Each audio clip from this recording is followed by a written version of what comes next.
What up? And welcome to another episode of From the Script to the Screen. The Jujutsu Kaisen edition of From the Script to the Screen. Episode 9 of Season 2 is out. And so as always, first and foremost, gotta give a shout out to the creator, Gege Akutami, who might be in the hot seat this week. The manga readers know what I'm talking about.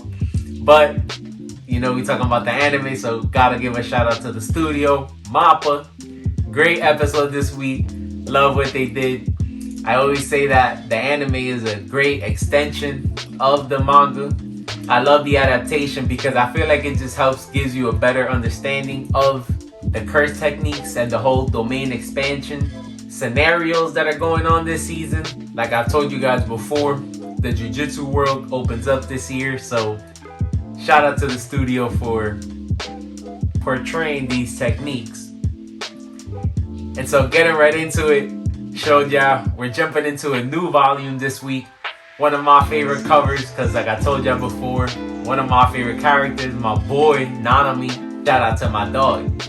Episode 9 starts off with chapter 85 back in volume 10. Like I told you guys, they changed the order of things a little bit. They wanted to give us a little bit of Yuji in action, so I'm not mad at it. His fight happens in some later chapters. And so chapter 85 covers the fight between Gojo, Volcano Head, and Hanami. We know that Jogo and Hanami, who hopefully gets a Funko Pop soon, we're trying to use the advantage of humans and just the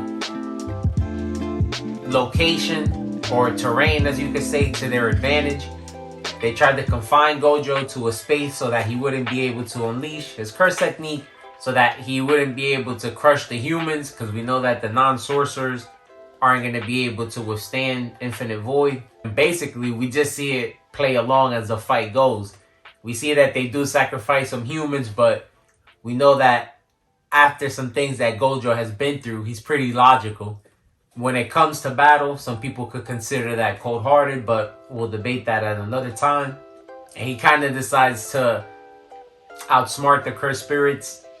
By him shutting off his curse technique, they think that they'll be able to hurt him. But we know that Gojo could finesse his technique to damn near whatever he wants at this point. And so he's able to get close on Hanami, since he kind of already knew where his weak spot was. But we see Gojo inflict major damage on Hanami first, something I enjoy seeing this week.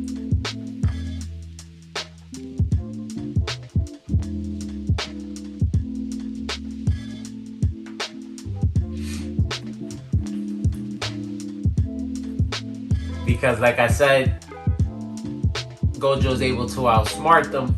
Since he's able to damage Hanami first, we know that at this point, he's not going to be able to have the same curse energy output that he did at the start of the fight.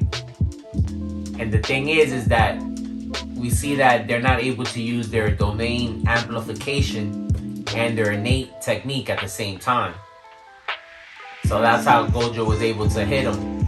Instead of him defending himself, he thought he was able to attack Gojo and actually land on hit on him, which ended up being a mistake on Hanami's part. With that being said, we know that the cursed spirits have had an elaborate scheme that they've been planning for a couple months. And so we know that this wasn't just all that they were going to do, I guess you could say. They jump back to Yuji real quick, and something that's pretty smart is that they had Mahito basically fill up a train. Remember that this is during Halloween, so it's busy. And so he's transfigured all these humans and set this train full of people to where Gojo is. Remember that these are non-sorcerers who were fine at the time and are now going to be ambushed by a bunch of cursed spirits. So a crazy scenario to deal with, but Gojo is him, showing just how much of the man he is, how special he is able to think of a solution in the blink of a second. And so this is where I was talking about MAPPA doing a great job of adapting these panels, because there was a lot of chapters in this episode, a lot of information, and it was cool seeing this very elegant but at the same time savage scene of Gojo taking out all these people. And like they said, 0.2 seconds, which is what Gojo felt like the non-sorcerers would be able to take. At this point, he had no choice but to try to do this, since he felt like this is what he would have to do to be able to save some of the people down here in this basement with him. And so jumping into volume 11, they covered chapters 89 and 90, which had a shocking end to the episode. Now, some people might have seen it, might have had an idea, but if you were surprised as Gojo was, disclaimer, again, hope you watched the episode. Make sure you did so you're not spoiled. We finally get the reveal, because again, if you read volume 0 or saw the movie, this is a world where some people have extraordinary healing abilities, but you did see at the end of the movie that Geto was missing an arm and left crawling in an alley after his fight with Yuta.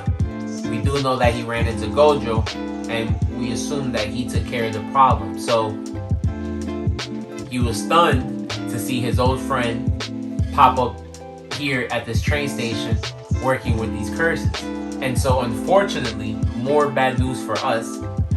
We see that Gojo, because of course we know that time moves at a different pace for him, is kind of left in his own mind, and because of this ends up being sealed. Another thing I like seeing this week, because we've been hearing so much talk about it,